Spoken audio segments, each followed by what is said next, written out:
Welcome to the mysterious casebook.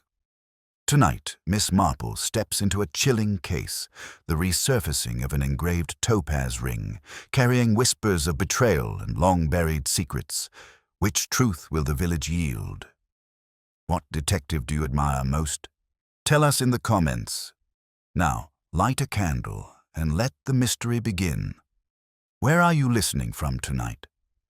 Picture with me the quiet village of St. Mary Mead, where roses climb neatly over whitewashed walls and gossip runs faster than the church bell on Sunday morning. Life is peaceful until it isn't. It was just past 9 in the evening when a scream ripped through the summer dusk. It came from the vicarage garden, a sound so sharp and sudden that curtains twitched in every cottage down the lane. Within moments, the calm air was broken by hurried footsteps, the clatter of voices, and one whispered word that sent a shiver through the village murder. Miss Marple, who had been knitting by her window, set her needles aside with the calmness of someone who had seen much and suspected more. That, she murmured, peering over her spectacles, was no ordinary fright. By the time she reached the vicarage, the garden was already crowded. The vicar himself looked pale, holding a lantern aloft as though light might banish terror. Beside him stood Mrs. Lumley, the vicar's housekeeper, wringing her hands and insisting she had seen a man vault the garden wall. But her darting and evasive eyes betrayed something else, something she wasn't saying. On the grass, half in shadow, lay the body of Clara Hartridge, a young visitor to the village. She was known more for her charm than her piety, and yet there she was, lifeless, her hand clenched tightly around a curious object. Inspector Cray arrived, brisk and officious, already declaring it to be a robbery gone wrong. Yet Miss Marple's gaze lingered on the object in Clara's hand, a topaz ring, its surface engraved with some faint design. Oddly enough, Clara had been seen earlier that very day without any jewelry. "Strange, isn't it?" Miss Marple remarked softly to no one in particular, "how people suddenly acquire what they had no business possessing." But there was more. While Mrs. Lumley insisted on her mysterious intruder, Miss Marple quietly noticed the hem of the housekeeper's apron was torn, as though caught on a nail in a desperate hurry. And when asked to repeat her story, the woman's account grew less certain, words stumbling over details. Still, the inspector pressed forward, already speaking of a London thief and the dangers of jewelry. But Miss Marple tucked her thoughts away, seeing what others missed. Clara Hartridge had not merely stumbled into misfortune. Someone in the garden had planned this. The night ended with the villagers dispersing, whispers buzzing like restless bees. Only Miss Marple lingered at the gate, her gaze fixed on the engraved topaz ring that seemed to glimmer even in death's shadow. "Stay with us until the end," the narrator's voice would say. "Only then will the truth be revealed."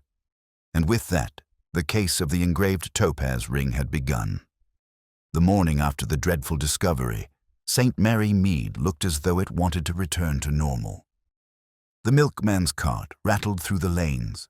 Children hurried to school with satchels bouncing at their sides, and the postmistress unlocked the shop as though nothing unusual had happened. Yet behind every twitching curtain and over every low hedge, there hovered the one word on every tongue: murder. Miss Marple, neat as ever in her pale blue cardigan, made her way down the lane to the grocer's. Her manner was unhurried, but her eyes, sharp as pins behind her spectacles, missed nothing. And if she lingered just a fraction longer at the garden gates, well, that was her way. No one in the village could gather more from a casual word than Miss Marple. "Terrible business, isn't it?" whispered Mrs. Hartwell, the doctor's wife, leaning halfway over her gate as Miss Marple passed. "They say the poor girl was holding a jewel, something stolen from the vicarage, no doubt. London thieves are coming to prey on us country folk. That's what Inspector Cray said. Indeed." Miss Marple's voice was mild, but her mind was busy. Clara Hartridge had not been in the village long, and she had not been seen with any jewels the day before. Yet suddenly, in death, she clutched a ring as though it were a lifeline. Mrs. Hartwell continued breathlessly. and of course Mrs. Lumley saw the fellow. "Tall," she said, with a dark coat. "Leapt the garden wall like a cat. Why, I declare, St. Mary Mead isn't safe any longer. We shall have to bolt our windows before supper." Miss Marple merely nodded, her knitting bag hanging calmly from her arm. She was thinking of Mrs. Lumley's apron hem torn, quite fresh, as though caught in haste. Odd that. A London thief may well have existed, but if so, Mrs. Lumley seemed curiously tangled in his appearance. At the grocer's, the gossip thickened like cream. Mrs. Price Ridley, her hat bristling with feathers, stood in the queue, declaiming to anyone who would listen. "Mark my words, it's that young school-teacher. Mr. Hughes, he has the shifty eyes of a man with debts. I've always said so." And Clarish was a pretty girl, too pretty to be dangling about with lonely bachelors. "That's nonsense," objected old Mr. Cummings, who had taught Latin to half the parish in his youth. "The school-teacher's no more guilty than I am. It's strangers we must fear, not our own." "But she was seen talking to him at the fete," Mrs. Price Ridley shot back, triumphant. "Near the raffle stall, and I dare say she had a bracelet in her bag that night. Didn't you notice?" He looked nervous. Miss Marple, slipping 2 ounces of tea into her basket, listened politely without interruption. She had noticed at the fete that Clara had been talking not just to the school-teacher, but also, with great animation, to the vicar's wife. Clara had seemed to know everyone far better than her brief visit would allow. That, too, was curious. As she left the shop, Miss Marple encountered Inspector Cray himself, striding through the village with a fixed expression of importance. "Morning, Miss Marple. Don't you worry yourself about this case. We're dealing with a common robbery, plain and simple. These city rogues bring their mischief here and think of easy pickings. But we'll have him." "Of course," Inspector Miss Marple said mildly. "It is only if you'll forgive an old woman that I have found robbers seldom pause to leave their treasures in a victim's hand. More often, they take them away." The inspector frowned, muttered something about theories, and marched on. Miss Marple continued her walk, her thoughts moving more nimbly than her steps. By afternoon, the village was alive with whispers. It was said Clara had been receiving letters. Some claimed to have seen the postman linger too long at the vicarage gate. Others insisted she had quarrelled with Mrs. Lumley only days before. Still others declared that she had spoken too freely of matters that were none of her concern. Each story tangled upon another until no one knew where truth ended and invention began. Miss Marple paid a visit to her friend Mrs. Bantry, who was already seated with a plate of scones and an expression of excitement. I hear Mrs. Bantry confided that Clara had been asking about an old family piece, kept hidden away for years. Doesn't that seem odd, to come to St. Mary Mead for a quiet visit and then start prying into heirlooms? Most odd, Miss Marple agreed, stirring her tea gently. When people ask too many questions, it is often because they already know too much. Mrs. Bantry leaned closer, and there's more. The maid at the vicarage swears she saw Mrs. Lumley slip into Clara's room the night before. She was carrying a small box. Jewelry, perhaps? Miss Marple said nothing, but her fingers tightened slightly on her teacup. The engraved topaz ring was becoming less a random prize of a robber and more a deliberate message, placed where it would be found. That evening, as the lamps lit in cottage windows, Miss Marple sat again by her parlour fire, needles clicking softly. Her mind replayed the fragments of gossip, sorting them as neatly as her knitting bag. One piece stood out. Clara had been heard speaking to the vicar's wife at length, and afterward, the vicar's wife had seemed unusually withdrawn. No one had remarked on it then, but Miss Marple recalled such things. Human nature left little traces, just as a thief leaves footprints in the grass. She rose at last, setting aside her work. Outside, the lane was quiet, but at the far corner near the churchyard, a figure lingered, half hidden, watching, waiting. When Miss Marple's gaze settled on it, the figure shifted quickly away. "Well now," she murmured softly to herself, "what does one wait for in the shadows unless it is to see what others have found?" And in that moment the case deepened. The engraved topaz ring was not merely a trinket in the hand of a murdered girl. It was a key, and someone in St. Mary Mead feared very much what doors it might open. The vicarage had become the center of the village's unease. Curtains twitched every time someone passed its gate, and a steady stream of callers, some offering condolences, others simply thirsty for details, had made the household resemble a stage where everyone played their part. Miss Marple arrived that morning with her customary air of mild helpfulness. She carried a small basket of shortbread biscuits, insisting gently that the vicar's wife, Mrs. Dane, must eat something to keep up her strength. Mrs. Dane, pale and visibly worn, accepted the gift with trembling hands. "How dreadful it all is," she murmured, leading Miss Marple into the drawing-room. The curtains were drawn halfway, letting in a shaft of light that revealed specks of dust floating in the air. A tea tray stood neglected on the table, cups half drunk, biscuits untouched. Miss Marple seated herself quietly, noting the state of the room, the hastily straightened cushions, the books pushed unevenly back into the shelves, and a faint scent of lavender polish that could not disguise the sharp tang of stress. "Poor Clara," Mrs. Dane said softly, twisting a handkerchief in her lap. "She was so young, so full of life. To think she should meet such an end here, in our garden."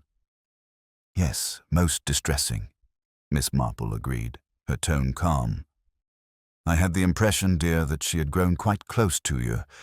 You spent a lot of time together, didn't you?" Mrs. Dane hesitated, a flicker crossing her face. "We talked, of course. She was a curious girl, always asking questions. About the parish, about families, about things long past. I suppose she liked history. History has a way of being rather alive in a village," Miss Marple observed, her eyes gently resting on Mrs. Dane. "And people's questions are seldom without reason." Before Mrs. Dane could reply, the door opened and Mrs. Lumley, the housekeeper, swept in with her usual briskness. She paused, clearly startled to find Miss Marple there, then recovered quickly. "Begging your pardon, ma'am, I'll just tidy the hearth. This room must be presentable." Her tone was firm, almost defensive, and she avoided looking directly at Miss Marple. Her apron, freshly laundered, bore no trace of the torn hem from the night before. Miss Marple noted it all in silence, the way one might note a misplaced stitch in a pattern.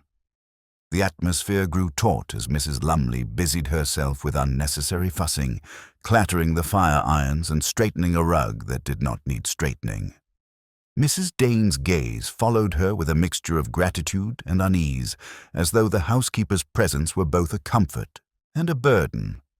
At last, Mrs. Lumley said sharply, "I hope the inspector catches the fellow. It isn't right, what happened. And in a clergyman's garden, too. Wickedness, pure wickedness." "Yes," Miss Marple said, knitting her hands together gently. "And yet wickedness seldom falls from the sky, Mrs. Lumley. It usually grows somewhere near at hand." The housekeeper flushed, muttered something about chores, and departed quickly. Mrs. Dane sighed and pressed her handkerchief to her eyes. Miss Marple leaned forward slightly. "If you'll allow me, dear, I wonder, had Clara spoken to you of the ring she was found with?" The vicar's wife looked startled. "The ring? I hardly noticed. Only that the inspector seemed most interested in it." Indeed. Curiously, no one had seen Clara wearing it before. Yet it was engraved, and engravings usually tell a story. I imagine Clara might have wanted to know that story. Mrs. Dane's hands tightened around the handkerchief. She did ask about it once. She had heard it belonged to an old family in the village, but I told her it was nothing more than gossip. I know nothing of such things. Miss Marple's gaze rested upon her, gentle but unyielding. She had learned long ago that people often told partial truths when frightened. It was not the lie that mattered most, but the reason for it. Their conversation was interrupted by the arrival of Inspector Cray. He entered briskly, his notebook in hand, and greeted them with a curt nod. "Good morning, ladies. Miss Marple, still collecting impressions, I see. Best leave this to the professionals, eh?" Miss Marple smiled mildly. "Oh, but impressions are all an old woman has, Inspector. They are rather like crumbs small, but one never knows where they might lead." Cray sniffed, unconvinced. He turned to Mrs. Dane. "I'll need a list of everyone who visited the vicarage in the last week. Names, times, everything. And if Miss Hartridge spoke to you about valuables, you'll tell me now." Mrs. Dane looked cornered, her lips parting as though to speak, then pressing shut again. "I'll do my best, Inspector." Cray jotted something down, muttered about tracking movements, and left as quickly as he had come. His heavy steps echoed down the hall. Silence settled once more in the drawing room. Miss Marple sat back, her eyes half closed as though she were merely resting. Yet her thoughts were sharp. Mrs. Dane's hesitation, Mrs. Lumley's defensiveness, and the inspector's single-minded pursuit of outsiders all formed a pattern, though not yet complete. As she rose to leave, Miss Marple touched Mrs. Dane's hand lightly. "Do take care, my dear. Grief makes us say less than we mean, and sometimes silence is the loudest voice of all." Outside, the village lane buzzed with new stories. A group of children whispered that Clara had been seen near the churchyard at dusk, speaking to a man whose face was hidden in shadow. The postman insisted he had delivered a letter marked with a foreign stamp, though he had not seen to whom it was addressed, and Mrs. Price Ridley declared to anyone within earshot that she was certain the murder was connected to some scandalous romance. Miss Marple walked slowly homeward, absorbing each tale.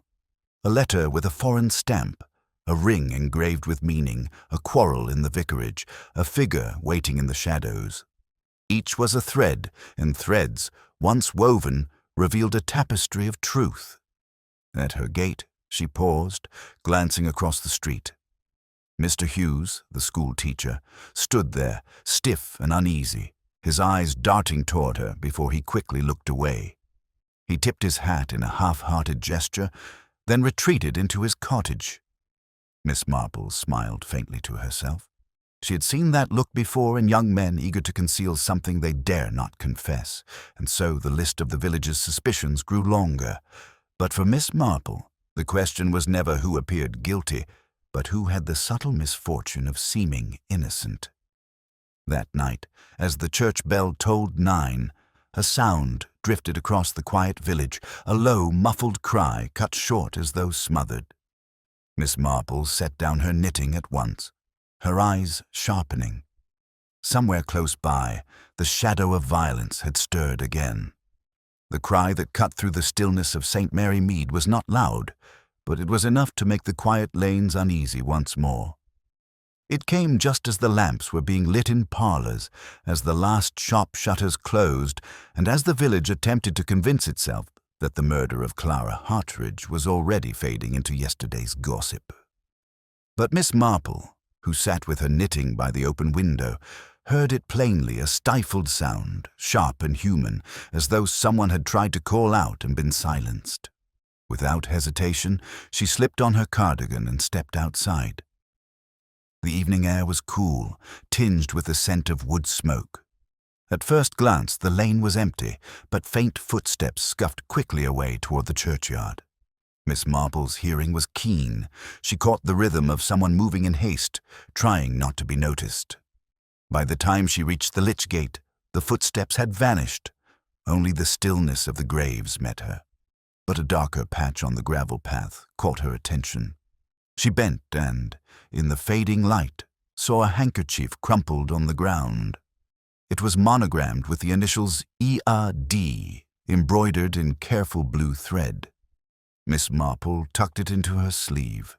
Objects left behind seldom lacked importance. The next morning, the village was alive with speculation again. Mrs. Price Ridley insisted she had heard nothing, though she admitted her windows were firmly shut. The blacksmith swore he had seen a figure darting behind the hedgerows near the church. The postmistress declared with relish that these things always happen in pairs.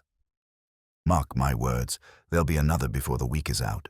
At the grocer's, the conversation turned to Mr. Hughes, the schoolteacher. "It's him, you'll see," said Mrs. Hartwell with certainty. "My cousin passed him on the lane pale as chalk, and he's always scribbling in those notebooks of his. No good ever came from too much writing." "Perhaps he has a weak stomach," Miss Marple said gently, slipping her ration of tea into her basket. "Some men do go pale at the mere thought of distress. Yet that in itself is curious. Why should he be distressed unless he knew something more than the rest of us?" Her quiet remark was greeted with silence, for the villagers were unused to having their easy suspicions turned inside out. Later that day, Inspector Cray summoned Mrs. Dane, the vicar's wife, to the drawing-room of the vicarage, asking pointed questions about the muffled cry. Miss Marple, having been asked to stay for tea, quietly observed. "Did you hear anything yourself, Mrs. Dane?" the inspector asked, leaning forward with his pencil poised. "I thought I did," she admitted. "A sound, almost like someone calling for help, but it was so brief I wondered if I had imagined it. And you saw nothing?" She shook her head quickly. Nothing at all." But her hands trembled as she smoothed her skirt, and Miss Marple, watching closely, thought it the reaction of a woman who knew more than she dared admit. Mrs. Lumley entered then, carrying a tray with unnecessary force. "There's nothing more to be said," she declared before either the inspector or the vicar's wife could respond. "The girl's death has unsettled us all, and now we're jumping into the shadows. As for cries in the night, it was probably children playing tricks." Inspector Cray frowned. "Children don't leave handkerchiefs with monograms lying in the churchyard." Mrs. Lumley's eyes flickered, just for an instant, toward Miss Marple's sleeve, where the handkerchief was carefully hidden. It was enough to confirm that she, too, suspected its existence. Miss Marple decided it was not yet the time to reveal what she had found. Sometimes the weight of silence drew more truth than a direct accusation. That evening she paid a quiet visit to Mr. Hughes under the pretense of asking about a book of poetry he had once recommended. His small cottage was neat, his manner polite, but his nervousness betrayed him. "You've been pale of late, Mr. Hughes," Miss Marple said kindly, settling herself into a chair. "A trying time for us all. And yet I fancy something that troubles you more than most." The young man avoided her eyes, shuffling his papers. "It's nothing, really. I've been overworked, that's all, marking essays late into the night." "Of course," Miss Marple replied, her voice light. "Though I had thought I saw you by the churchyard yesterday evening. One does wonder what lessons are prepared among the gravestones." His head jerked up, alarm flaring in his eyes. "Eno, I wasn't there. You must be mistaken." Miss Marple smiled mildly. "Perhaps. One's eyes do tricks in the dusk, but it's a peculiar thing. Denials often sound louder than admissions." He flushed crimson and muttered something about needing to prepare for class. Miss Marple let the matter rest, but her thoughts lingered. Mr. Hughes was concealing something, though whether it was guilt or fear remained unclear. That night, she placed the monogrammed handkerchief on her writing desk and studied it under the lamplight. The initials E.D. could belong to several villagers. Edward Drake, the retired colonel; Edith Delaney, who worked as a companion in the next parish; or even Ernest Darnley, a young man with a fondness for cards. Each connection opened a new path of inquiry. Before she retired, Miss Marple glanced out her window once more. A shadow stood again at the corner near the churchyard, just as it had the night before. This time, when she fixed her gaze upon it, the figure did not move, but seemed to watch her in return. "Well," she whispered softly, "if Watchers persist. It means something is still to be hidden. And things hidden have a way of finding their way to the light. The following morning brought further gossip. Colonel Drake's gardener reported that the colonel had been out unusually late, and Mrs. Price Ridley declared that Edith Delaney had returned unexpectedly from her post in the next parish.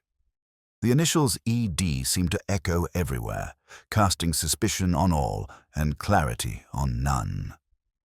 Miss Marple, sipping her tea, let the voices swirl around her. Clues were like dropped stitches. They looked small, but left unattended, they unraveled the whole pattern. She intended to pick up each one in turn, and yet, even as the sun rose high over St. Mary Mead, a fresh unease lingered in the air, for the muffled cry had left more than speculation in its wake. Somewhere close by, danger was stirring again, and this time Miss Marple felt certain. It would not be content with silence. The initials on the handkerchief weighed heavily on Miss Marple's mind. E.D.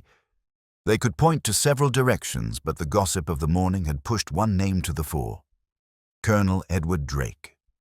A retired military man, proud of his service and stubbornly set in his ways, the colonel was not one to invite scandal. Yet in villages, it was often those who seemed most upright who had the deepest shadows. Miss Marple decided to pay a visit. She called at the colonel's cottage under the pretense of delivering cuttings from her rose garden, an excuse no one could find fault with. The colonel received her in his study, a room cluttered with military trophies, stiff-backed chairs, and a faint smell of pipe tobacco. "Well, Miss Marple," he said, puffing out his chest, "what brings you here so early? Haven't come to talk of murders, I hope. The inspector's making a grand fuss over nothing. Tramps and thieves, that's all." Miss Marple smiled pleasantly. "I thought you might enjoy these rose slips, Colonel, but since you mention it well, one can hardly escape the matter. The village is full of whispers." The colonel harumphed. "Whispers? Idle chatter, that's all. I heard them myself claiming I was seen about late." "Nonsense." "I retired at my usual hour." Miss Marple folded her hands. "How curious." "Because there was a muffled cry last night near the churchyard, and someone dropped a handkerchief embroidered with E.D. The colonel's ruddy face deepened in color. He cleared his throat roughly. "Coincidence? Could be anyone. Edith Delaney, Ernest Darnley, and half a dozen names with those initials. Why leap to me?" "I should never leap, Colonel," Miss Marple said softly. "I only wonder. You see, people rarely lose handkerchiefs unless they are in a hurry." His pipe clattered against the grate as he set it down too quickly. For a moment he looked as though he would bluster. Then he leaned forward, lowering his voice. "Between you and me, Miss Marple, I was near the churchyard. I admit it. But it wasn't what they thought. I was meeting a man, old comrade from my regiment. He brought me some papers of personal matters. Nothing to do with this dreadful business." Miss Marple inclined her head. "How discreet of you to meet at night, and how awkward that it coincided with a cry for help." The colonel looked uncomfortable, pulling at his mustache. It was not a cry. More like an owl, perhaps. Yes, an owl. These villagers exaggerate. But Miss Marple had heard the sound herself, and she knew it was no bird call. Still, she let the colonel's excuse rest. The important point was that he had admitted to being present, though he tried to cloak it in half-truth. When she left the cottage, she found Mrs. Price Ridley waiting at the gate, eager as always to pry. "And what did he say, Miss Marple?" "Denied everything, I suppose. He's hiding something, mark me. Why, only last month I saw him arguing with Clara in the lane." She laughed in his face, bold as brass. "A young woman like that, toying with an officer's dignity, is asking for trouble." Miss Marple thanked her with a polite nod, though she stored the remark carefully. Clara had argued with the colonel. That was worth remembering. By afternoon, the inspector was knocking at Miss Marple's door. "I hear you've been questioning people," Cray said brusquely. "Best leave it. The Colonel's movements are accounted for. He's got his friends to vouch for him, and this handkerchief nonsense is a red herring, I tell you." "Perhaps," Miss Marple murmured. "But herrings, red or otherwise, are usually found in nets, and someone has been weaving quite a net indeed." The inspector scowled, unconvinced, but Miss Marple had noticed something he had not. He had not asked where the handkerchief was. It meant he did not know it had been found, or he was pretending not to know. Either way, it was another small thread in the pattern. That evening, as Miss Marple settled to her knitting, she recalled Mrs. Dane's trembling hands, Mrs. Lumley's evasive glances, and now the Colonel's uneasy bluster. Each person seemed entangled, each story incomplete, and then came the news that chilled the village once more. A farmer's boy, cutting across the meadow near the church, had found a blood-stained scrap of cloth caught on the hedge. It was not Clara's dress, too coarse, too dark, but something else entirely. Another sign that violence was still moving among them. Miss Marple laid aside her knitting. "So," she said quietly, "we are not finished. Far from it. The question now is not who killed Clara alone, but what secret is dangerous enough to make someone cry out in the night and be silenced for it." The discovery of the blood-stained cloth unsettled the village more deeply than any whisper yet had. If Clara's death had been tragic, it was still thought of as a single contained misfortune. But this new sign suggested something ongoing, something alive in their midst. St. Mary Mead, for all its roses and neatly swept paths, now felt as though danger lurked in every hedgerow. Miss Marple heard the story from the farmer's boy himself. Young Peter Wilkins, barely 12, had been sent across the meadow with a message for his uncle. Breathless with importance, he told her how the cloth was snagged on the thorn hedge, dark with what he insisted was blood. Inspector Cray had taken possession of it almost at once, though his face had betrayed more concern than he cared to admit. "It wasn't a rabbit, miss," the boy said earnestly. "It was cloth, dark blue, like a coat sleeve, and it smelled queer, like iron." Miss Marple thanked him gently, sent him on his way with a peppermint, and sat down to think. A coat sleeve. Who in the village wore such a coat? Colonel Drake, certainly. With his military habits, Mr. Hughes had one too, for he wore it on Sundays. And Ernest Darnley, the young man with debts, was said to possess just such a garment, though often shabbily kept. That evening, the vicarage became once more the scene of confusion. The inspector had gathered several villagers there to question them about their movements. Miss Marple, quietly present in a corner, clicked her knitting needles softly, as though absorbed only in her wool. In truth, her ears missed nothing. Mrs. Dane sat pale and withdrawn, speaking in little more than whispers when addressed. The Colonel blustered, insisting he had not so much as walked across the meadow in months. Mr. Hughes looked nervous, fiddling with his cufflinks, while Mrs. Lumley hovered in and out with trays of tea, her lips pressed tight as if she disapproved of the very notion of inquiries. The inspector held up the cloth. "Recognize it, anyone?" "Dark blue, coarse wool, torn roughly, found near the churchyard path." The Colonel snorted. "Looks like it could be from any coat in England. Waste of time." But Miss Marple, watching, noticed how Mr. Hughes' hand crept unconsciously to his sleeve, where the stitching at the seam was fraying. He saw her eyes upon him and quickly withdrew his hand, face reddening. "I think," Miss Marple said mildly, "that torn cloth seldom detaches itself. It is usually caught in a struggle." A hush fell over the room. The inspector cleared his throat. "A struggle, eh? Then perhaps our thief was interrupted. Perhaps that cry we heard was his victim fighting back." Mrs. Dane let out a small gasp. "You mean there was another attack?" The inspector did not answer directly, but his silence was enough. When the questioning ended, Miss Marple lingered by the gate. The evening had grown dark, the lamps glowing softly against the vicarage walls. She saw Mr. Hughes leaving in haste, his steps quick, his head lowered. And behind him, barely noticeable, a second figure slipped into the shadows, a watcher again, silent and deliberate. Miss Marple's eyes narrowed. The watcher was no stranger passing through. This was someone who moved with knowledge of the village paths, someone who belonged, and yet they hid as though their presence could not be risked. Later that night, Miss Marple sat alone by her fire, the handkerchief with its initials folded beside her. The cloth from the meadow, the muffled cry, and the engraved topaz ring, each piece lay before her like stitches dropped and waiting to be gathered. Someone's secret was unraveling, and secrets, she knew, had a way of driving people to desperate acts. Her thought was interrupted by a knock at her door. It was Mrs. Bantry, looking flustered.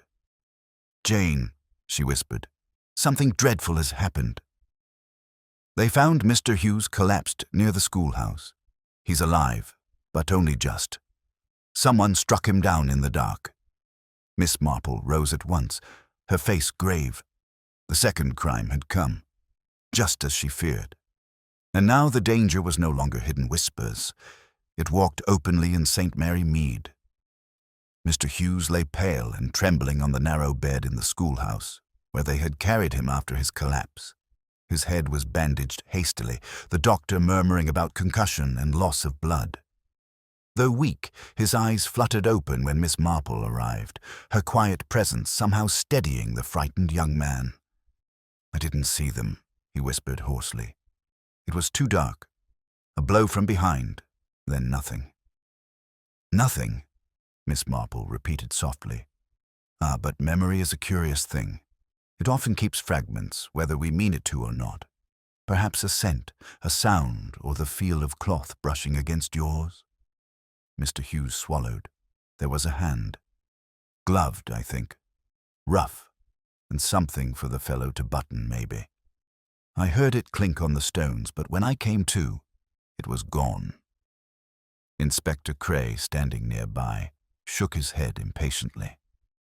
"Nothing useful. This is just another attempt by our thief to cover his tracks. The sooner we widen the search to travelers on the main road, the sooner we'll be rid of this nonsense." Miss Marple gave him a mild smile, and yet thieves on the road seldom trouble themselves with schoolmasters in village lanes, Inspector. They prefer easier pickings. Cray muttered something about fancies and left to take statements from those who claimed to have seen lanterns moving by the meadow that night. Alone with Hughes, Miss Marple lowered her voice. "You told me the other day, Mr. Hughes, that you had not been near the churchyard, and yet I know that you were. Now you have been attacked and nearly silenced. If you continue to deny what you know, I fear the next attempt will not fail." The young man closed his eyes, tears of frustration welling. "I didn't want to be involved. Clara came to me. She asked about the ring. She said it was connected to something hidden in the village, something she meant to uncover. I begged her to leave it alone." "And yet she did not," Miss Marple murmured. "And you, poor boy, became caught in her net." Hughes turned his face to the wall. "I cannot say more. It is not safe." Miss Marple left him then, her mind whirring. She had drawn from him an important thread. Clara had been searching for the story of the engraved topaz ring. Whatever its legacy, it was enough to bring death and danger in its wake. That evening, the villagers gathered in uneasy clusters. Some insisted the attack proved an outsider was hiding nearby, while others whispered that the assailant was among them, perhaps even listening in silence. Mrs. Price Ridley, ever eager, declared loudly that Mrs. Lumley must be involved. Why, she was seen leaving the vicarage late that night, cloak pulled tight around her shoulders. If that doesn't prove guilt, what does? "Circumstance, my dear," Miss Marple said kindly, though her eyes twinkled. "And circumstances, while tempting, have a habit of leading us astray." Still, she noticed how Mrs. Lumley flushed and snapped, that she had gone out, only to fetch herbs from the garden. The explanation was delivered too quickly, with a sharpness that betrayed unease. Later, Miss Marple visited Mrs. Dane once more. The vicar's wife looked more worn than ever, her hands twisting in her lap. "It is tearing the village apart," she said softly. "Everyone suspects everyone, and yet no one speaks the whole truth." Miss Marple regarded her gently. "And you, dear? Have you told all you know?" Mrs. Dane hesitated, then shook her head. "Clara showed me the ring. She said it belonged to someone in the parish long ago, but that it had vanished under scandalous circumstances. She said the engraving was the key. I was frightened. I told her to say nothing. The past should stay buried." Miss Marple's eyes sharpened. "Ah, but buried things have a way of being unearthed whether we wish it or not." On her way home, Miss Marple paused near the churchyard wall. The moon was bright enough to reveal the grass, bent where many feet had passed in recent nights. She bent closer, and her sharp eyes caught a glimmer in the soil. Carefully, she pried it loose with her knitting needle, a dark, heavy button with a distinctive crest engraved upon it. She turned it over in her hand, her lips tightening. This was no ordinary button, but one from a military coat, the kind Colonel Drake still wore on Sundays. Miss Marple tucked it away. Another thread for her pattern, another sign that the truth was nearer than anyone dared admit. And yet she knew as she walked back through the sleeping village that whoever had dropped it would not rest until it was recovered, or until anyone who knew of it was silenced. The button lay in Miss Marple's palm like a silent accusation. Heavy brass, darkened by soil, its engraved crest still visible in the lamplight when she examined it that evening. She had seen such buttons before on the parade coat of Colonel Edward Drake. An old soldier never discarded tradition. His uniform had long been his pride. Yet Miss Marple, with her deep understanding of human nature, knew the danger of hasty conclusions. To march to the colonel with this discovery would only stiffen his defenses. Better, she thought, to listen, to let words betray what silence concealed. The next day she contrived to meet him on the lane where he was walking with his stick, shoulders squared and chin set as though still on parade. "Good morning, Colonel." Miss Marple greeted cheerfully. "How very fine your roses are this season. I dare say they might rival mine."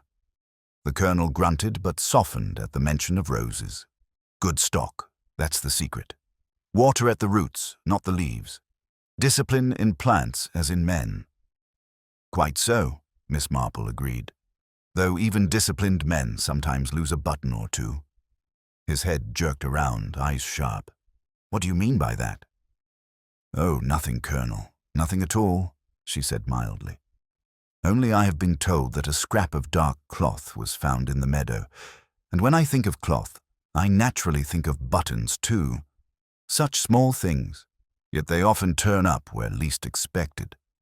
For the briefest moment, color rose in his cheeks. Then he gave a short laugh. "Buttons?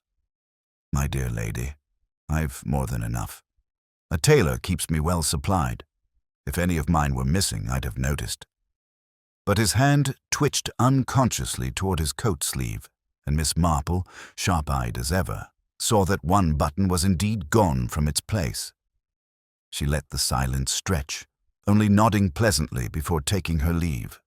It was not confrontation she sought, but confirmation, and in that she had succeeded. That afternoon the village gossips were in full cry. Mrs. Price Ridley declared that the colonel had been heard arguing again, this time not with Clara, but with Mrs. Lumley, the housekeeper. "He called at the vicarage," she said, her eyes gleaming with relish, "and they spoke in the garden, sharp words carried in the wind. She told him to keep out of it, and he told her she was in too deep already. What do you make of that?" Miss Marple only folded her hands. "I think, dear Mrs. Price Ridley, that sharp words are like sharp thorns. They often prick those who utter them as much as those who hear." But inwardly she pondered. The colonel and Mrs. Lumley were connected, though neither wished it was spoken aloud. and both of their names now hovered dangerously close to the engraved topaz ring. In the evening, Miss Marple visited Mrs. Dane once more. The vicar's wife sat in the dim drawing-room, her face drawn, her eyes restless. "You look very tired, my dear," Miss Marple said gently. "Secrets are dreadful burdens. They weigh more heavily than we imagine." Mrs. Dane clasped her hands tightly. "I cannot speak of it. If I do, everything will come tumbling down." "And if you do not," Miss Marple replied softly, "others may suffer yet. Already a young woman is dead, and a young man nearly is. Silence does not protect it." The vicar's wife shivered, then whispered, "The ring was once in my husband's family. It disappeared years ago, under circumstances best forgotten. Clara must have learned of it somehow. She pressed me about it and said it held the key to a scandal. I begged her to leave it alone." Miss Marple listened quietly. The pieces were aligning, though not yet clear. A family heirloom, a scandal, a girl too curious for her own safety. And now a colonel whose missing button placed him near the scene of violence. As she left the vicarage, the night air was cool, the stars bright above. Miss Marple paused at the gate, sensing movement in the shadows once again. A figure slipped quickly behind the hedgerow, watching her. She felt the weight of the button in her pocket and knew she had grown dangerously close to the heart of the matter. The watcher's patience would not last, and somewhere in St. Mary Mead, the truth of the engraved topaz ring pressed harder against the silence, threatening to break free. The next morning dawned bright and deceptively calm, though St. Mary Mead was anything but. The attack on Mr. Hughes and the whispers surrounding Colonel Drake had turned the village into a restless hive. People lingered longer at garden gates, voices hushed yet urgent, each certain that they alone possessed the most damning truth. Miss Marple walked to the post office under the pretense of sending a parcel. Inside, she found Mrs. Hartwell whispering with the postmistress, both so absorbed they barely noticed her arrival. "It's all coming out again," Mrs. Hartwell was saying. "The old scandal. My aunt told me of it years ago. The topaz ring belonged to Reverend Dane's grandmother, but it vanished after a dreadful quarrel. They said it was stolen by someone within the family itself." The postmistress nodded eagerly. "And it ruined a reputation, didn't it? Some cousins were sent away in disgrace. People said it was better forgotten. But now, that girl Poirot, she wouldn't let it rest. Always prying, asking about engraved jewelry and family quarrels. No wonder she came to a bad end."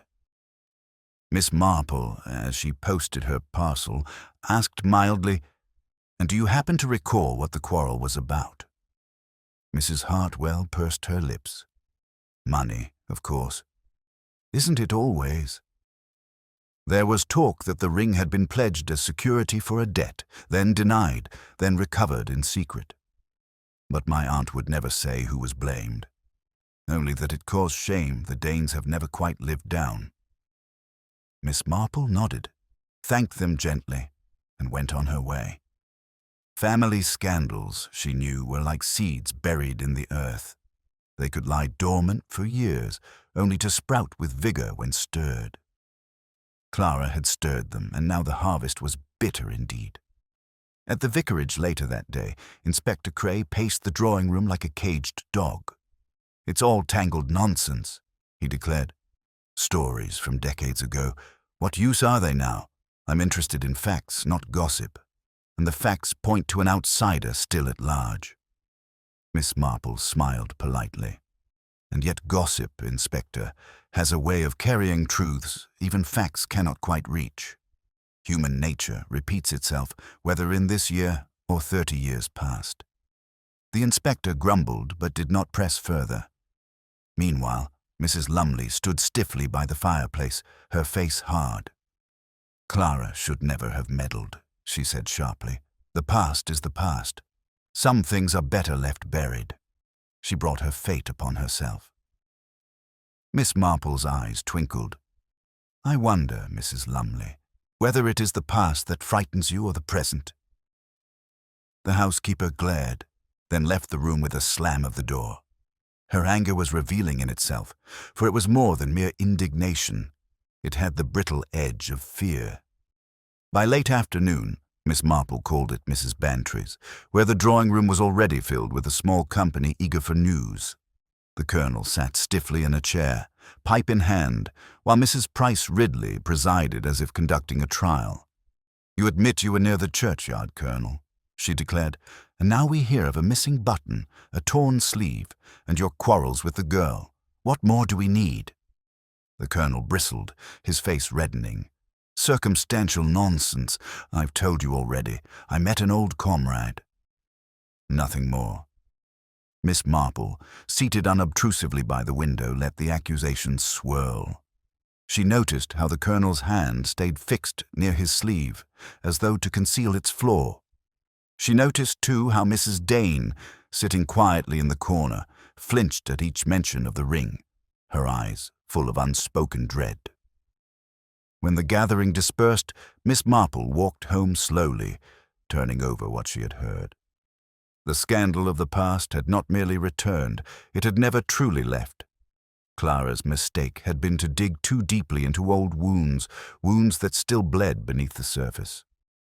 As dusk settled, Miss Marple stopped at the churchyard, the place where so many threads of the mystery converged. The evening was quiet, the gravestones casting long shadows. Yet there, on the path, she noticed something fresh, a scrap of parchment, crumpled and damp. She lifted it carefully. The ink was smeared, but the words were still legible. The ring must be returned before it is too late. Miss Marple folded the paper into her bag. Her expression was grave, for this was no relic of the past. It was a message meant for the present. Someone in St. Mary Mead believed the engraved topaz ring was more than a keepsake. It was the key to a secret still dangerous enough to kill for. And the danger, she felt certain, was far from over. The parchment note weighed heavily in Miss Marple's mind that night. The ring must be returned before it is too late. Who had written it, and for whom was it intended? The careful yet hurried script suggested desperation rather than malice. But desperation, she knew, could be just as dangerous as hate. The village awoke the next morning to dreadful news. A body had been found near the meadow by the brook by Mrs. Lumley, the vicarage housekeeper. She had not returned from an errand the previous evening, and it was a farmhand who stumbled upon her lifeless form at dawn. The shock rippled through St. Mary Mead like a cold wind. Inspector Cray was quick to declare it another attack by the same prowling villain. He stood grimly at the brookside, hat pulled low, speaking of madmen at large. Yet Miss Marple, standing quietly nearby, saw what others missed. Mrs. Lumley's purse was untouched, her cloak still fastened. This was no random assault, and there was more. One of her hands was clenched tightly, the fingers stiff in death.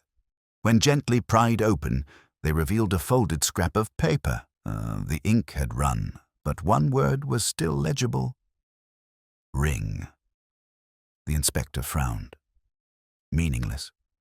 Probably dropped by our London thief to mislead us.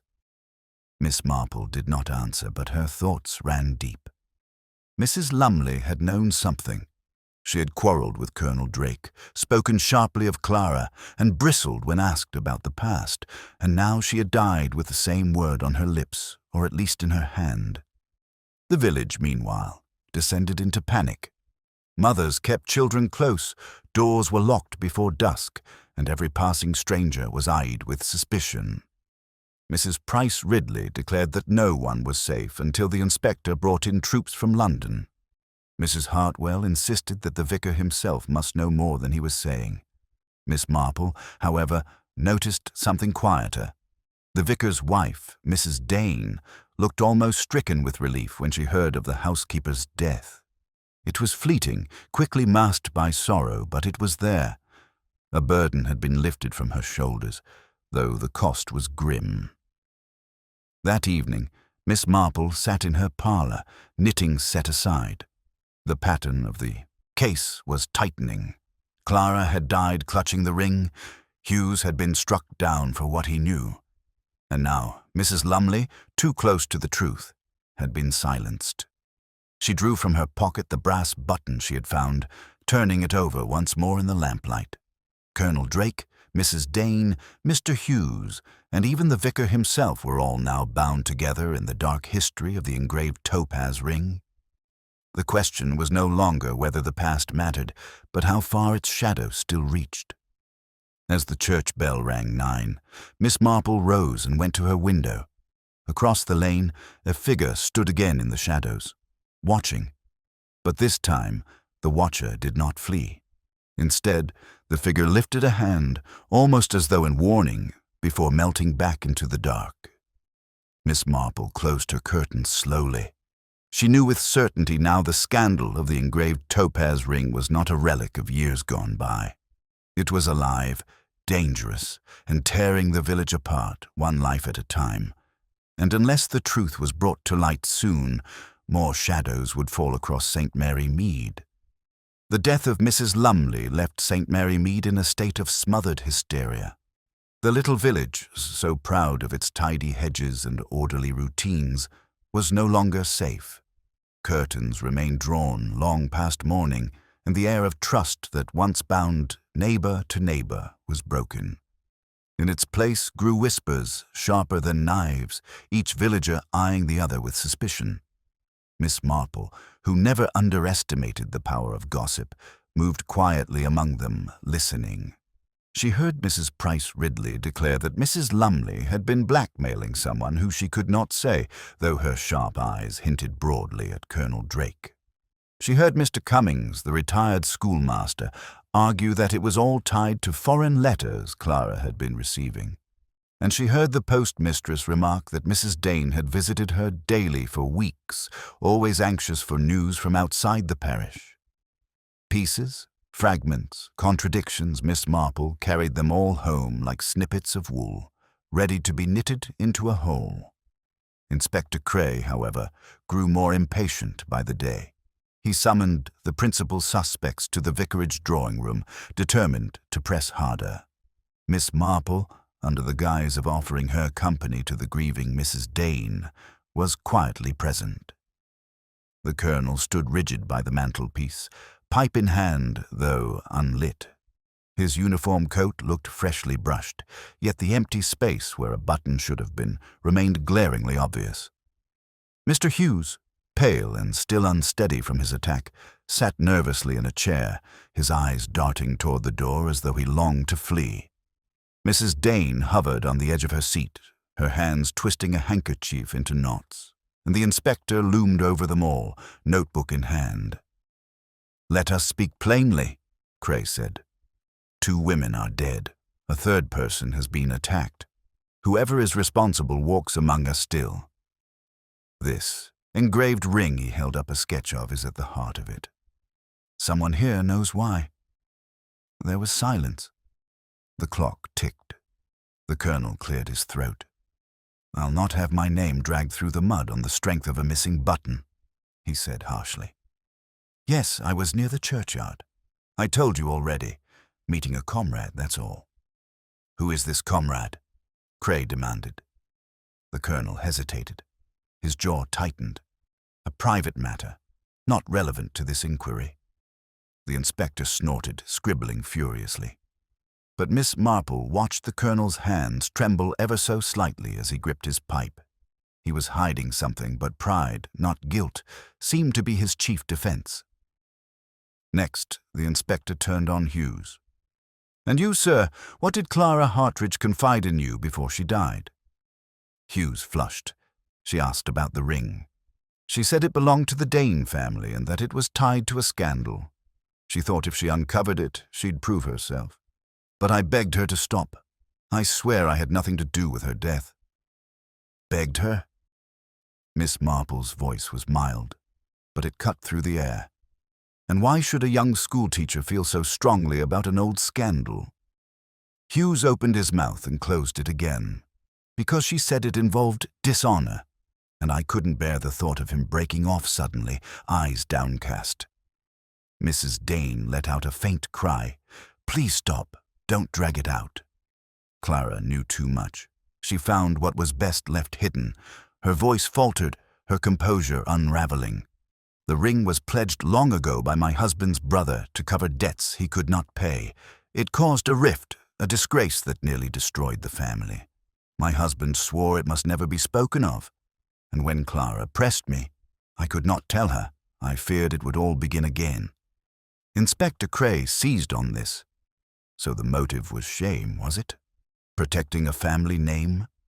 Miss Marple shook her head slightly. Shame confessed her, yes. But shame alone does not wield a knife, Inspector. We must look to those whose actions reveal more than their words. The room grew tense. Each face was a mask of secrets. The Colonel, stiff with pride. Hughes, pale with fear. Mrs. Dane, trembling with guilt. And in the air hung the name of Clara Hartridge, her curiosity having stirred every one of them into danger. At last, the inspector dismissed them, muttering alibis and evidence. But Miss Marple lingered by the fire, her eyes thoughtful. She had seen something in Mrs. Dane's words, an omission, a gap where truth should have been, and she had watched Hughes too closely deny what his conscience longed to confess. Outside, the evening drew down. As the suspects dispersed into the darkened lanes, Miss Marple noted how one figure, hard to distinguish in the gloom, remained standing at the edge of the vicarage garden, watching silently as each departed. Well, she murmured to herself as she stepped into the cool night air, the web is nearly complete, but the spider still waits in the center, unseen. The vicarage meeting left the village more unsettled than ever.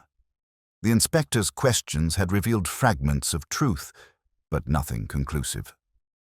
To most of St. Mary Mead, it seemed as though suspicion had only thickened, wrapping the villagers in a fog of mistrust. Yet Miss Marple sensed the fog was deliberate, stirred by someone determined to hide in its cover. That night, Miss Marple took her evening walk earlier than usual. The lane was quiet, lanterns glowing faintly through curtains, the air sharp with the scent of damp leaves. She walked slowly, as though absorbed in her thoughts, but in truth her eyes lingered on every corner. She had learned long ago that those who feared exposure often revealed themselves by watching others. Near the churchyard, she paused, leaning on the gate. A faint sound carried on the wind, hurried steps, then a scuffle. She turned sharply just in time to see a figure dart into the shadow of the yews. Another figure followed, smaller, stumbling. A cry rang out, sharp and panicked. Miss Marple hurried forward, her heart steady despite her years. By the path she found Mr. Hughes, his face pale with terror, struggling in the grip of an unseen assailant. Before she could call for help, the attacker shoved her aside and fled into the darkness. Hughes crumpled against the church wall, gasping for breath. Miss Marple bent over him quickly. "Steady, my dear boy." "What happened?" "They." He swallowed, eyes wild. "They warned me before. Tonight they told me to keep silent, or I'd not live to see the morning. I was foolish enough to meet them. They said they'd explain everything if I promised not to tell.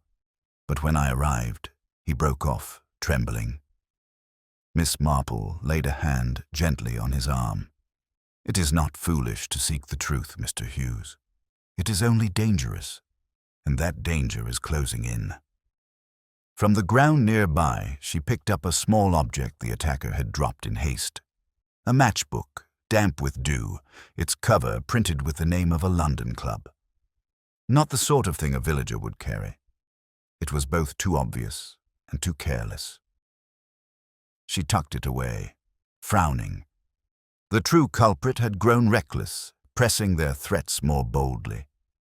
Violence had been attempted once more, but the assailants' fear of discovery had made them careless. The next morning, Inspector Cray stormed about the village, declaring that he would post constables on every lane. "Enough of these tricks," he cried. "I'll flush the fellow out if I have to search every cottage from cellar to attic." But Miss Marple said nothing in the matchbook. She preferred to let the inspector rage and bluster while she pieced together the quieter truths. For she had seen, in Hugh's frightened eyes, a knowledge he still withheld. He knew more of Clara's questions and of the ring scandal than he dared admit, and someone was desperate enough to kill him for it. Later that day, Miss Marple visited Mrs. Dane once more. The vicar's wife greeted her with a haunted expression, as though the walls of the vicarage were closing in. "Did you hear about last night?" she whispered. "Another attack. Soon everyone will believe this house is cursed." Miss Marple's voice was calm. "Not cursed, my dear. Only tied to truths too long hidden. You must see now that silence no longer protects anyone. Clara knew something. Mrs. Lumley knew something, and now poor Mr. Hughes is being hunted for what he heard. If you continue to hold your tongue, you may yet drive another to their death." Mrs. Dane sank into a chair, tears in her eyes. "The ring I told you about before was pledged in disgrace. But that is not all. The scandal touched more than my husband's brother. Others profited from it. Others would rather the story never return to light." Miss Marple leaned forward, her gaze steady. "And those, they are here, still in the village." Mrs. Dane shivered and pressed her hand to her mouth, as if she had already said too much.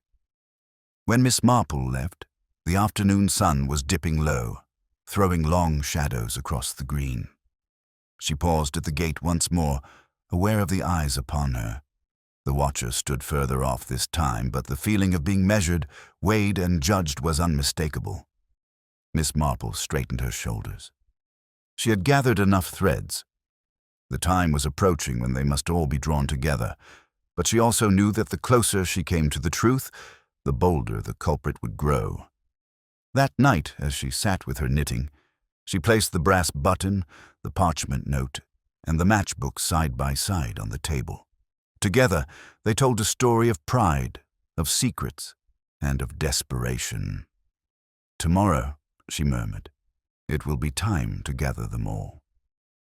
For the spider hides only so long before the web itself betrays it. By the following afternoon, Miss Marple had made her quiet decision. The threads had grown too many, the dangers too sharp. Another attempt had been made on young Hughes, and Mrs. Lumley's death still hung over the village like a shroud. If the truth were not spoken soon, there would be yet another tragedy. And so, with gentle insistence that none dared oppose, Miss Marple arranged for everyone most closely entangled to meet at the vicarage. The drawing-room was heavy with tension as the small company assembled. The curtains were drawn against the late afternoon light, and the crackle of the fire was the only sound until Inspector Cray cleared his throat with brisk impatience. Colonel Drake stood stiff as a sentry, his face set in lines of indignation, the empty place where his coat button should have been still glaringly obvious. Mr. Hughes, pale and trembling, kept his gaze fixed upon the floor, his hands twisting together in his lap. Mrs. Dane sat near the hearth, her face shadowed with weariness, while her husband hovered behind her, grave and silent. And near the door, as though ready to flee at the first opportunity, was Ernest Darnley, the young man whose debts had often been whispered about, and whose initials matched the handkerchief found near the churchyard. Miss Marple sat unobtrusively in a small chair, her knitting resting on her lap. She looked, to the untrained eye, entirely harmless, but her clear gaze touched each of them in turn, measuring, weighing. The inspector began in his usual fashion. "We're here because matters have gone too far. A thief, a murderer, call it what you will, walks among us. I'll have the truth before another day passes. If anyone has something to confess, now is the time." There was silence. A log cracked in the fire. Then Colonel Drake spoke, his voice harsh. "I've said all I will. I had nothing to do with the girl's death. My button, my coat coincidences, nothing more. If the village prefers to whisper otherwise, so be it." Miss Marple's needles clicked softly.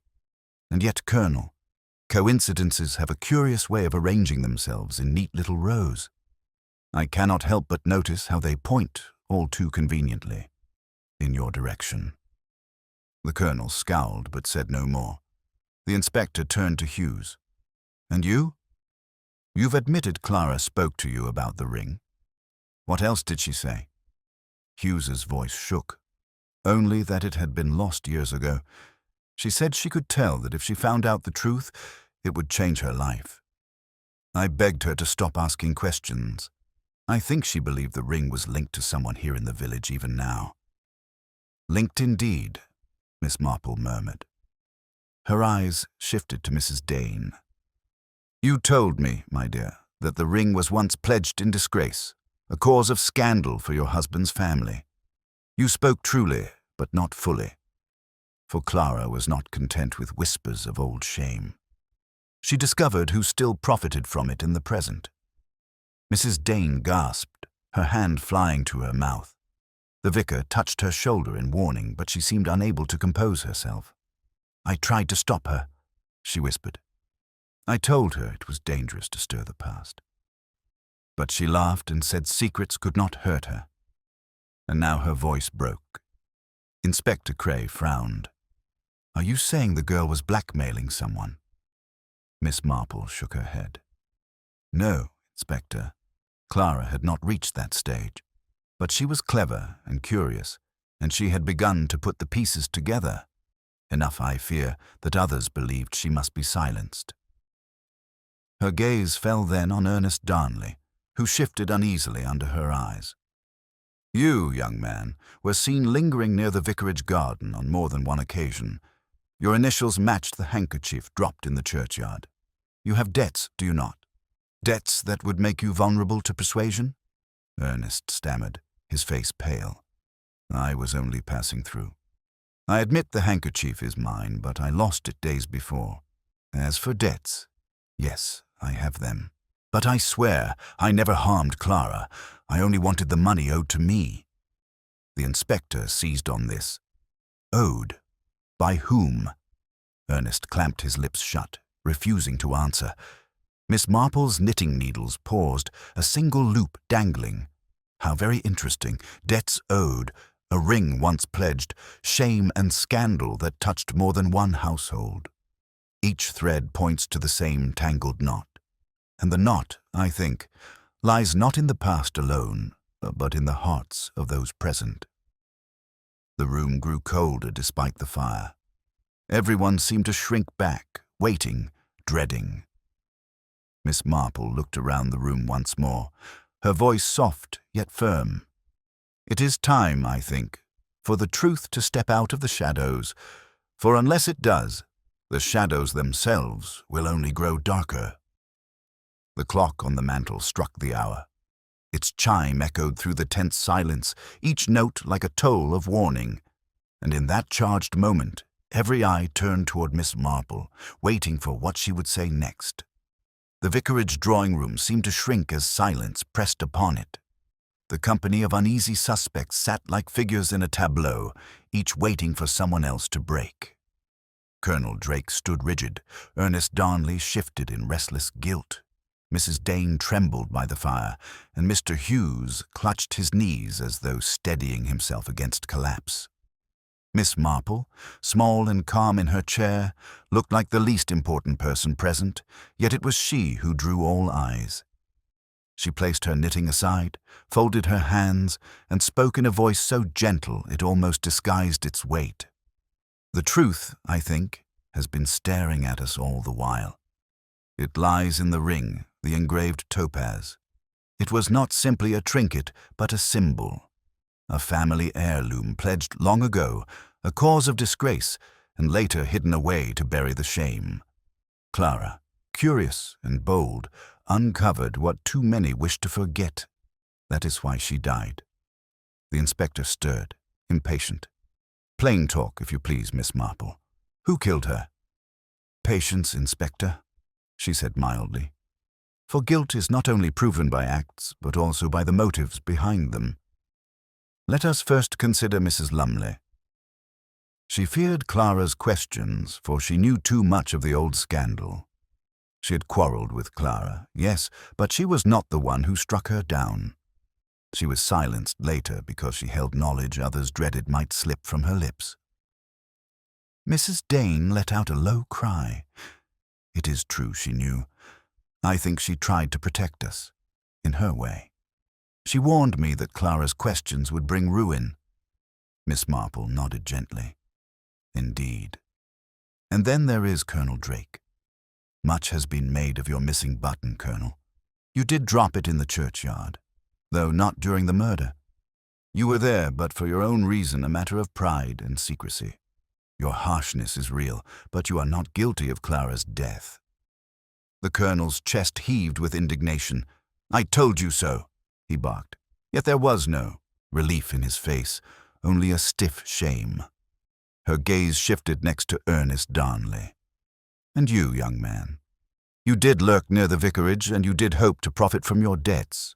But your cowardice saved you from guilt. You're a hanger-on, not a killer. Ernest flushed scarlet, but said nothing. At last, Miss Marple's eyes settled on Hughes, who sat pale and trembling. Which leaves you, Mr. Hughes? The frightened schoolmaster, the nervous denier. You insisted you begged Clara to stop, that you wanted nothing to do with her questions, and yet you were the one she confided in most. Why? Because you encouraged her curiosity before you grew afraid. You knew what the engraving meant. Hose lifted his head, his face stricken.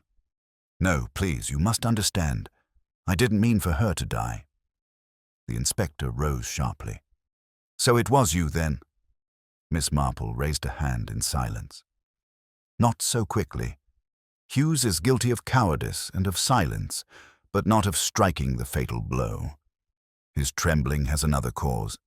He knows the truth of the scandal, and he has concealed it out of misplaced loyalty. Her gaze returned slowly to Mrs. Dane, who sat rigid, her face drained of color.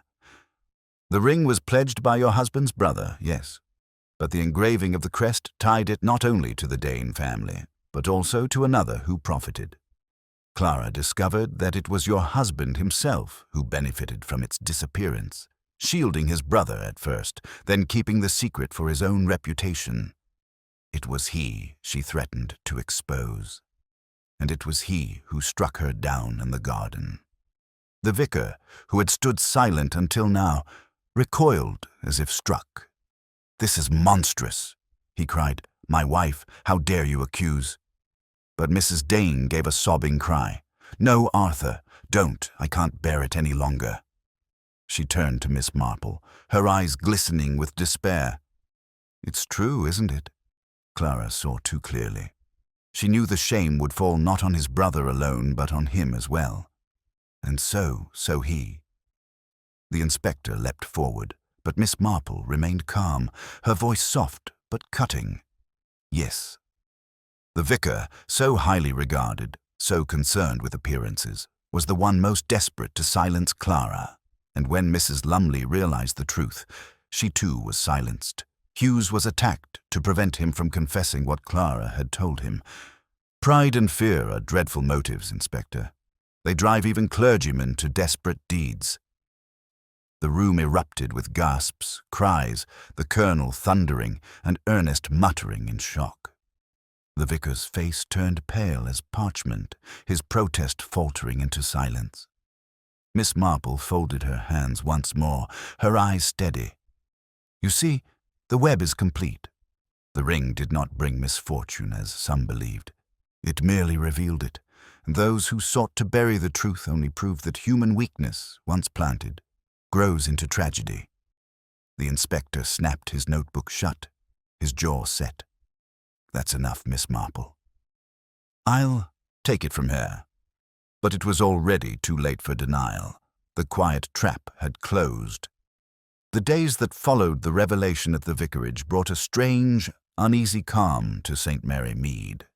Inspector Cray, bristling with the satisfaction of official success, wasted no time in taking the vicar into custody.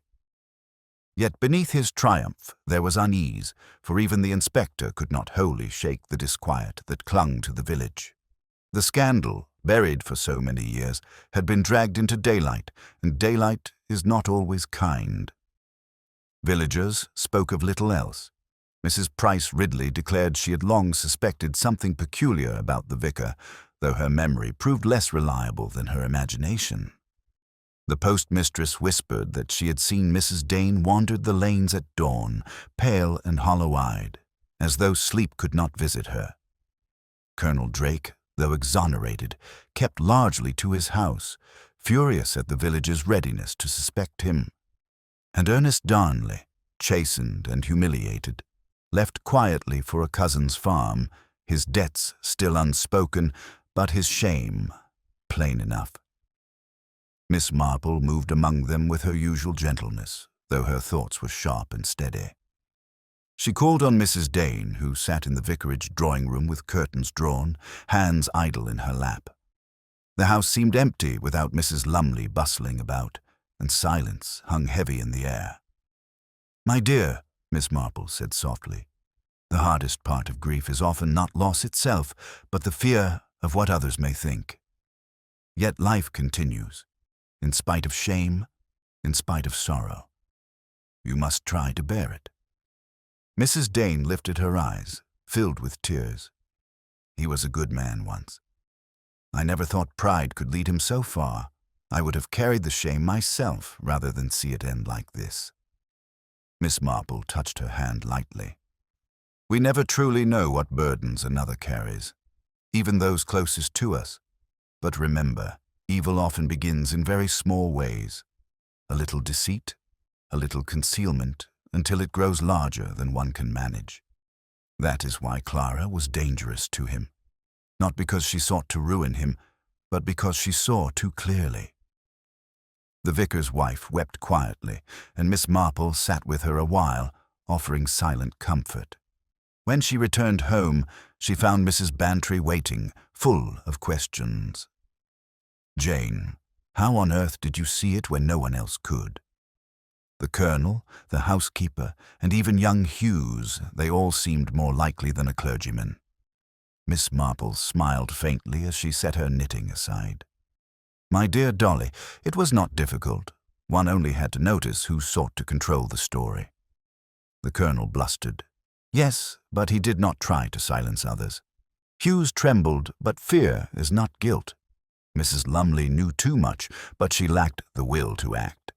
Only the vicar grew graver and more guarded each time the ring was mentioned. It was not merely a relic of the past to him. It was a threat." Mrs. Bantry shook her head. "You see things the rest of us never think to look for." "It is merely human nature," Miss Marple said gently. "In every village, in every family, people repeat the same patterns. Pride, envy, and fear. They are no different here than in the great cities. One only needs to watch carefully and listen when others talk too much or too little." Outside, life in St. Mary Mead crept back to its familiar rhythm. Children played on the green once more, the grocer's bell chimed, and the postman whistled his rounds. Yet a shadow lingered in every glance, a reminder that even the most peaceful lanes can conceal darkness. That evening, Miss Marple sat alone by her window, the twilight deepening. Her knitting lay unfinished in her lap, and she gazed thoughtfully into the gathering dusk.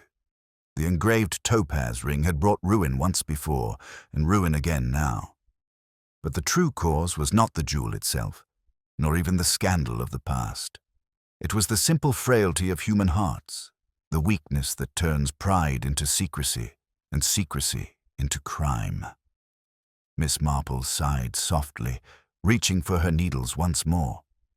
"The pity," she murmured, "is not that evil exists, but that it so often hides behind the appearance of virtue. And no village, however quiet, is entirely free of that." Her needles clicked gently in the silence, steady as the ticking of a clock. But outside, in the lane below, two villagers passed by and lowered their voices, glancing nervously toward her window. The story of the engraved topaz ring would fade in time, but suspicion was not so easily forgotten. And in St. Mary Mead it would linger like the echo of footsteps in the dark.